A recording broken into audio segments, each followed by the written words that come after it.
Hey guys, Fearu here. We are in episode 18? 17? 18? 18? 18. Sorry. Um, sorry I didn't post this much this weekend, because for those of you who don't know, I play poker quite a bit. And it was WPT down here in South Florida, and I had quite a few tournaments I had to play in. But we'll get back on track. Um, Back as far as like my Han, it's been going pretty good. Moving up slowly. Currently at 1655, but I'm sure that's gonna jump or drop 20 MMR in the next 2 or 3 hours after I finish playing a few more games before I go to bed. Um, anyway, what are we talking about today? We are talking about Roman. Roman. Um, it's pretty important. When 3.1 came along, movement around the map is substantially increased. I mean, I think I've said that in about every video I've made. So today we're just going to discuss, while you're moving around the map, what all should you be looking for? What are good places to move to? What are some good timings? Um, when is it not okay? Good time. When should you not roam? Um, and just kind of looking at those types of things. So I'm going to jump you guys straight into a game. It's a little bit of an oddball game. Definitely something representative of solo queue. Okay, guys, so here we are in game. I've got Engineer top with Rally. I'll be playing Rally this game. We'll have Master of Arms mid versus our Gladiator. Emerald Warden solo bottom versus what I assume is a Suicide Hag. We assume it's not. Actually, let's save the. I thought they were gonna Suicide Hag and then send Swift Myrmidon top. They end up doing a solo top Hag. Um, and then send the sweet-looking Avatar Swiftblade and Myrmidon bottom. Um, so let's get to that. Why do we suicide thing first? Um, or not suicide. Why do we roam? So our roamer this game is going to be our engineer. I will not be roaming. We're actually gonna follow him out. Um, so the first reason you roam is, well, there's multiple reasons I should say.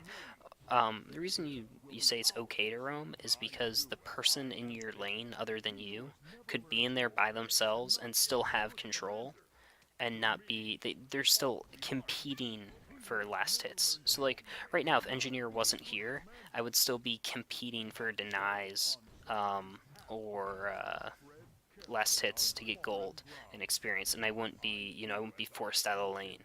Um, and he can go his presence elsewhere um, can help the other people or just harass. Like if he wanted to harass Legionnaire or help push Master of Arms out of the lane and help Gladiator get last hits, it'd be more beneficial. So that's why you roam. Now, obviously, if this was like a Swift Myrmidon lane, I wouldn't be okay alone. If they initiated on me and I didn't have like his turret to knock back Swift, that'd be really dangerous for me. Um, so he went roam. So he goes, okay, I'm gonna roam, and I'm gonna go harass this Legionnaire for a little bit. Maybe pick up the 2-minute rune. I actually think he should pick this up right away, the invisibility. But he goes to harass first, which is fine.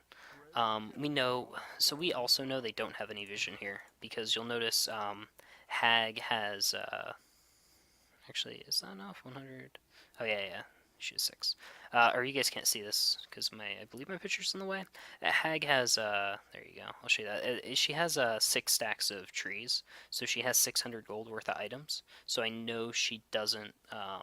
She didn't buy any wards. And we know Legionnaire just from having 2 bucklers. We assume he had trees as well.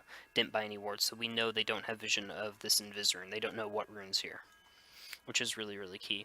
I actually think at 2 minutes, I think NG should always go to camp this rune.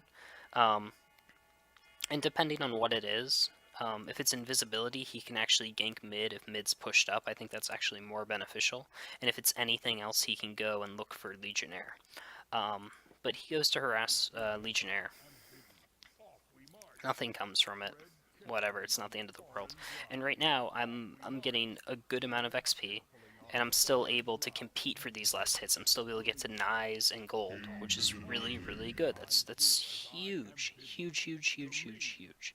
Um, now that he has this invis, he finds Legionnaire in a very, very vulnerable position, and is able to get a really, really early bloodlust, super early, awesome bloodlust. Now, mind you, okay, that might have been like, oh, he was lucky it was an invis there. But if that's haste, that same thing happens with that vision. If that's DD, that same thing doesn't happen, but it's very, very harassy. And same thing if it's illusions there, and if it's just mana and regen, um, it's it's not the end of the world. So he has options there when he begins that roam, and now he has that early gold, which is basically what the goal of the roam is there, um, and that's that's why we roam essentially. Um, let me drop you guys out. Okay, so here we are in another game, and this is a lot more uh, less standard, I should say. I don't even know if that's the proper wording. So I'm gonna go ahead and give you a look at our team real fast because this is pretty awkward looking. We have a Deadwood Rally top. I'll let you go ahead and take that in for a second. Um, we have Polywog Priest solo mid, Sandwraith solo bottom, and a Keeper of the Forest in our using our jungle. I'll let you go ahead and take all that information in real fast.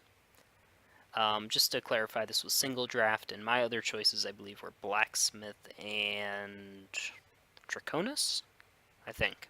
Um, yeah, I'll let you guys take that in. So obviously this can be another of hey, why we roam.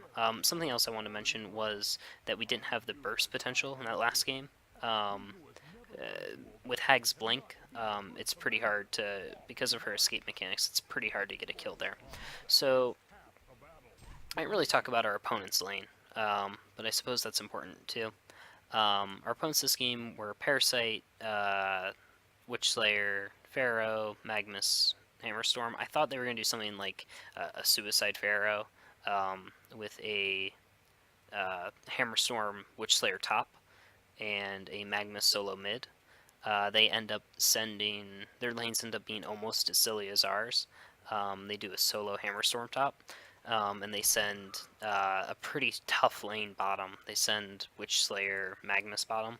And the only reason it's really tough is because we have poor solo Sandwraith down here. So I'm going to roam. I'm going to roam. But first I want to explain why, and that's really, really important, is why do we roam? You don't just go, I'm going to roam this game. That's not how it works. You're given a set of information, you process it, you're like, the best option here is to roam. You want to do the best thing for your team. You don't just go, I want to do this game. If you're looking to get better, at least. So why am I roaming? Well, first off, me and Deadwood fill a very, very similar role in our team. If we're up here both trying to last hit, uh, it doesn't, there's no advantage as to who gets it. I mean, we can both initiate. We're both essentially strength initiators for our team. Um, and it's better that one of us hits 6 sooner, um, just to have that ganking potential faster. So if I go to roam, I know that this gives Deadwood, he'll hit 6 faster because I went to roam. And I can go use my presence elsewhere. But the biggest check mark, like the biggest is it okay to roam right now, is if I leave this lane, will he be at a loss? Like, will he be losing out on experience and last hit potential? And the answer is no. He can go blow for blow with this Hammerstorm and go solo versus him and be relatively comfortable. He just has to watch out for Parasite a little bit. I'm going to put up a ward for him to help him a little bit. Won't give him complete vision, but it'll help him out a little bit. And he should still be able to deny, and if he plays well, he can even win the lane. But at minimum, he should walk away with a much faster 6 than a lot of other heroes on the map. And once he hits 6, he'll have that gank potential. So I believe I dropped this ward and come back to the lane just for a second to see if he power denies. Like if he starts denying right now, and denies and denies and denies, but he's not. He even if he power denies and pulls the wave, maybe we can deny Hammerstorm all this farm. Like if he's denying right now, like I'm trying to deny. If he denies with me and we power deny it, um, we can pull the lane all the way back. Because he doesn't, that's a big reason why I decide to roam. Like that, like had we power denied and pulled the lane all the way back and like forced Hammerstorm like to be here and have the creep wave be here, then it's actually not too bad. But because of the way this is going, I go, okay, you know what? I could be more helpful other places, and if I'm gonna leech XP, it's better off of Sandwraith. So I decided, hey, I'm gonna make my way to Sandwraith, to try to help him get last hits and get farm, because he's our big win potential in this game. I bump into Parasite. Hey, what's up, Parasite? I give him a whack. See, he's gonna get a Minotaur. He's gonna farm. We're gonna move on our ways. Whatever. Side note again, about where the wards are. We see that Hammerstorm has 600 gold worth of items. I saw Parasite. He had two mana potions. Or I'll just go back for exactness. Two minor tomes, 2 mana potions, and what is that called? Scarab. Thank you. So he's got 600 gold, or just under 600 gold, I should say. But no ward. Can't afford a ward. And I'm gonna make my way to Fearu and see if I can ninja a hit here. We also noticed. I also looked down at Magnus and now I don't ping, which is a huge mistake. This is actually pretty doable right here, with Electric Jolt and Tongue Tie. But I actually made the mistake of not telling him. I thought it was obvious, and he actually starts to back up, which he just wasn't ready for it, and that was my bad. That was completely my fault. I should have talked to him. So I know the 5 minute mark, or the 2 minute mark's coming up. So I'm gonna pick up the rune, no matter what it is. I'm gonna pick it up. If it's something gankable, I'll come back to mid. If not, I'm gonna head. If it's illusions, or DD, I'm just gonna head bottom and help Sandwraith for a little bit, which is really, slightly important. So I'm only gonna hang out here until about the 4 minute mark. And then I'm gonna stack, and I'm literally just here to help Sandwraith get last hits. I'm not really trying to farm. I'm just trying to, make it so he's not completely screwed by this lane. And I'm watching that 4 minute mark. That's kind of what I'm focused on. I'll hop over real fast, let you see this. Like back to where we started, which is kind of noteworthy. You'll notice that Deadwood has gotten boots. He's already level 4. Him being 6 is going to be really, really good. And I'm just watching that 4 minute mark while I'm down there, with Sandwraith. Parasite tried to get a gank on Polywog. It failed. And now, as I'm approaching that 4 minute mark, I'm going to stack for tree. That's my goal, is stacking for tree, grabbing the 4 minute rune, and then depending on what it is, either establish bottom or establish mid. So let me just kind of, that sounds really simple, but a lot of people don't get it. I'm gonna stack for tree, get him some farm, and then I'm going to get this rune. Depending on what it is, I used some of my mana. I'm either gonna head back down here to help Sandwraith again. If it's just a refreshment rune, I might just head there, unless of course mid's pushed up, and I might either push mid or push bottom, respectively. And then if it's a gankable rune, if it's invis or haste, I'll probably head mid, to throw something out there. I get really mad at Tree because he doesn't stack. I'm gonna hang around just for the XP real fast, and just literally just hanging around for XP, waiting for the 4 minute mark. And I'm going to get the 4 minute rune. It ends up just being a refreshment. Now, as a reminder, this is actually pretty key. I just want to remind you guys, I want to go to their vision. Like I said, these guys did not buy wards top. These guys did not buy wards top. They bought the wards bottom. There they are. Bottom. The wards are bottom. This is key for what I'm going to do in a minute here. So, now that I'm full, I was thinking about going. I was thinking about ganking mid here, um, because he's already at half health and he isn't playing too well, and Polly's been harassing pretty well. But I can't gank this way, so I'm gonna take a very, very long route that is normally a bad route, but knowing that they don't have vision. Wow, sorry about my cat. Killed the camera. Knowing that they don't have vision, um, I'm gonna run all the way around here, um, and see if I can catch him off guard because I know they don't have a ward here. And he's gonna step too far up, and this isn't very far up, but it's good enough to get a kill. I ping for him this time. I let him know, and we set it up.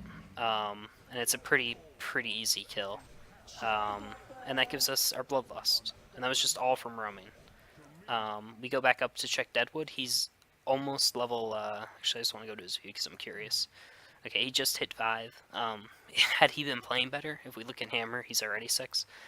Deadwood could probably be in the same position. And that's kind of the goal of roaming, guys. Okay, guys, so let's just run through the checklist there, because that was a lot of information. So let's just highlight the important parts. First off, don't go into a game expecting to roam. Don't say, I'm going to roam this game. You should take in all the information and be like, okay, it's beneficial for me to roam right here. And the first thing you do is you look at your lane, and something like this should go into your head. Okay, me and my partner are in the lane. If I leave the lane, my partner has at least the same potential to get experience in gold. If he has the same potential to get experience in gold, then I'm gonna go ahead and leave the lane and let him stay there. But if I leave and then he's forced out of the lane, okay, maybe I don't need to go roam right now. Maybe I should help establish this lane right now. Then when you're leaving the lane, check like, okay, maybe a good time to leave is the 2-minute mark, so I can go get the rune. Make sure I'm at that rune there to camp it, maybe to get it, maybe that'll go help me establish a gank, and then have a good idea of where you're going. If you looked on that last rally game, I knew, okay, I'm going to go gank mid, but I wasn't going to stay there. I wasn't going to suck XP from that polywog. I don't want to sit there and slow down his progression to level 6 and prevent him from getting those wards longer. I want to take away, like, I still need to make sure I get my XP. Make sure you don't screw yourself when you're going to roam. Obviously, you're going to be the lowest level just from the simple fact that while you're moving from lane to lane, you're losing out on experience. So when you decide to finally sit yourself in a lane, make sure it's a good reason. Like at the beginning there, I decided, hey, I'm gonna go all the way down to Sandwraith, and then once they hit 6, once Deadwood hits 6, once Polywalk hits 6, I can go back to those lanes and start establishing my farm again. But make sure initially you're getting it from the right places, and then if you check the timing on the stack jungle, check the timing on the rune, and then have a good idea as to what, depending on what rune it is, what you should do, and have a good idea of where their wards are. Certain ganks don't happen if they have wards in certain places, and sometimes you have to go about them really awkward ways, like you saw in that last clip when I tried to get that gank on that Fearu. So be aware of all those different things, and you'll have a pretty established early game roaming capability. I hope you guys enjoyed this episode, and I will see you guys next time.